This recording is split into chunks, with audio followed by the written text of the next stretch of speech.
Hey everybody, welcome back to the new season of Tailgating with Geniuses, lawn chair conversations with really smart people about the world of business and everything happening in your world.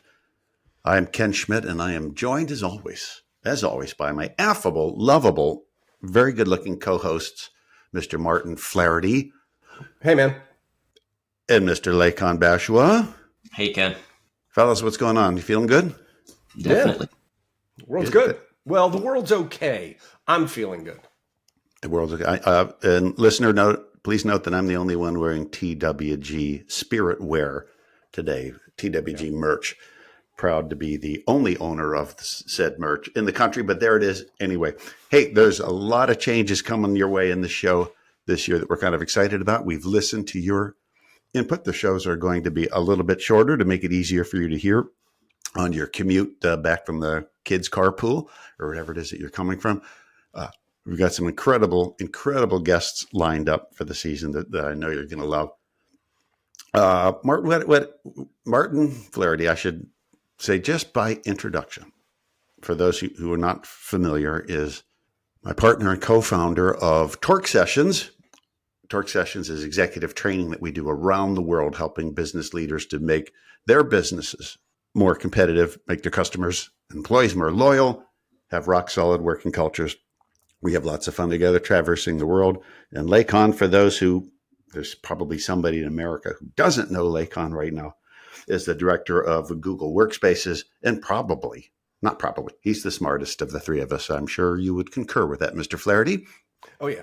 No question about it. Actually, I'll concur with you because over the past year since we've been on break, we've kept this going. We've been having our conversations. And as Ken had said, we've been traversing the world as well.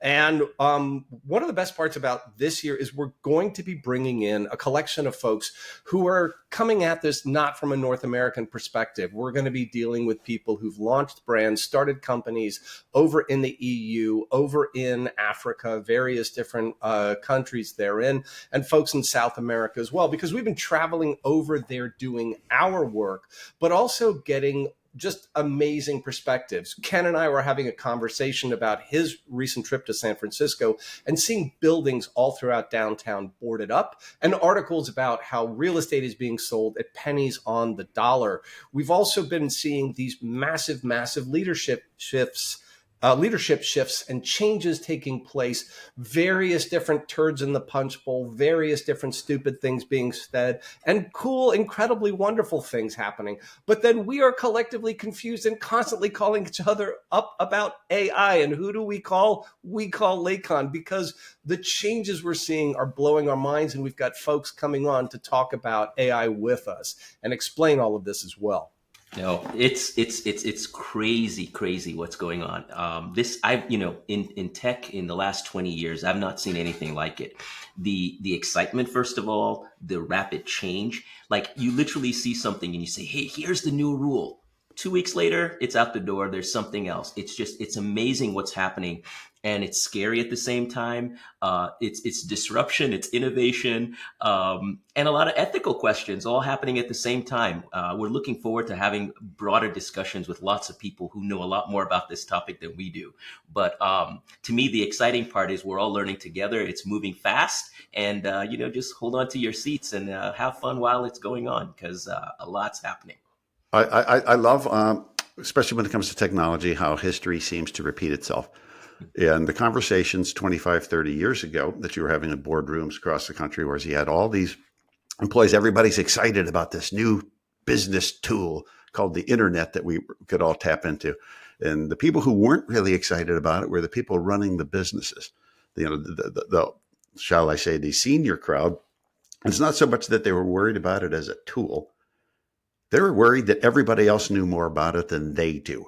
And that makes people uncomfortable. And I'm seeing the exact same thing with AI. Not I'm worried it's going to create monsters that are going to destroy the world. It's, geez, my junior people know more about this than I do. And I don't know who to ask, for help.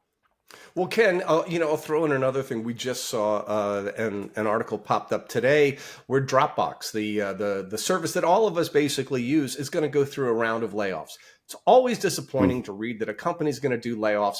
It's a challenge. I feel bad for the people. It's an inevitability in business, right? But the twist is one of the elements about Dropbox saying that they were laying people off was because of AI.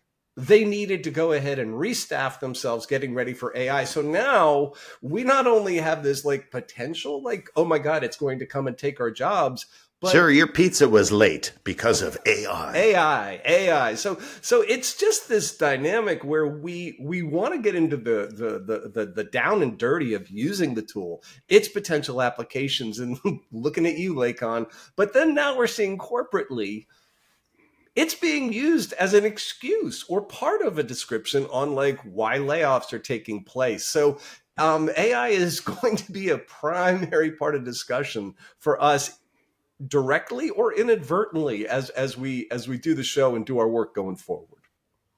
Look, I'm telling you, it will be students that will use it and claim AI ate my lunch. I think anything somebody says, like if I were running for president in the future, I'm just going to go ahead and say, you know what, I probably said it, and then I'll blame AI at the end and say, nope, it's a deep fake. I mean, wait till the next election. It's going to be off the chain, right? Like, just imagine what we're going to see this next go around. The Pope in the puffer jacket. Listen, dude, Pope and the puffer jacket is one thing, and we'll get into this later, but the RNC just released an advertisement that featured AI rendered apocalyptic scenes as part of their campaign about what would happen if Biden is elected again. And they have a disclaimer on it. So full credit to them for doing it. But AI is already being used in a presidential scenario. Now, I'm just wondering, as you've been telling us all this time, it's going to get evil and it's going to get worse. We'll save the evil worse and hopefully get some betters for later on. Why don't we just flip and let's close this out? Everybody asked us to keep doing what got our attention. Let's end this little teaser for the season we've got coming up with a What's Got Our Attention segment. Ken, tee it up. What got your attention this past year, or maybe? I will tell you what got my attention this week. What is up with Hallmark cards? Have you bought a greeting card of any kind lately? The same card exactly that 3 years ago would be like $1.75 is now $9 for something that's going to be open. The $20 bill will be pulled out of it and it'll be tossed into the garbage. Have printing costs and paper costs gone that high, that quickly? Or is it simply, hey, you know what? We're pretty much the only game in town. There's a lower price option further down the aisle. You got to pay $9 for the privilege of saying, I'm sorry, get well soon, happy birthday. God, I hate that. This is just another glimpse of, I'm sorry, it's corporate greed, and it turns me off. They should be sending me a card that says, really sorry for making you sick. To me, the card is not the racket. I was doing my taxes, and it's the freaking forever stamps that actually pissed me off, because I realized there's no price on it, and I don't know the price to put it in a manila envelope. How many do you do? So I ended up buying a whole book, and I just plastered all of them all over these envelopes. That's the racket now. So $9 for the darn card, and then on top of it, you're putting what, 4, 5, 2? I don't know how many different stamps on there.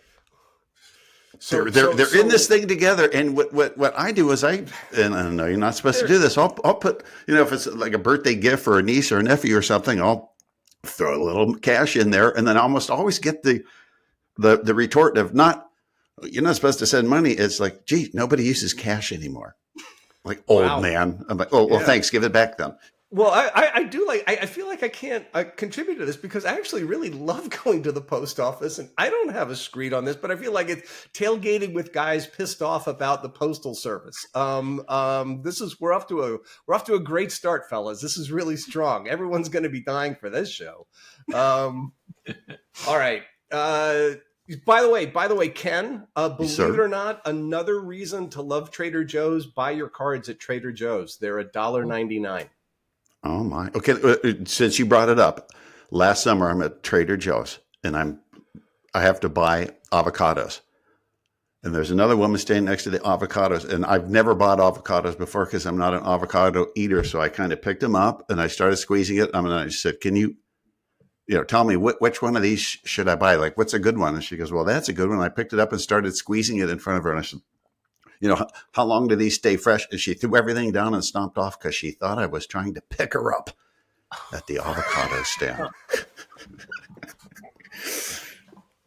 That's why I shouldn't grocery shop. Like on last season, we had Ken complaining about the state of work and where were people going to be getting it on in a broom closet, I think he said. And now we're learned that he's being accused of trying to pick up people at the Trader Joe's. I think trolling the produce aisle. What's that? While squeezing. I was just trolling the produce aisle. It could be effective. All right, let's switch over. Lakon, aside from forever stamps, what's got your attention? So, it's all AI, right? The two things. One, there's this company called UIZARD, uizard.io.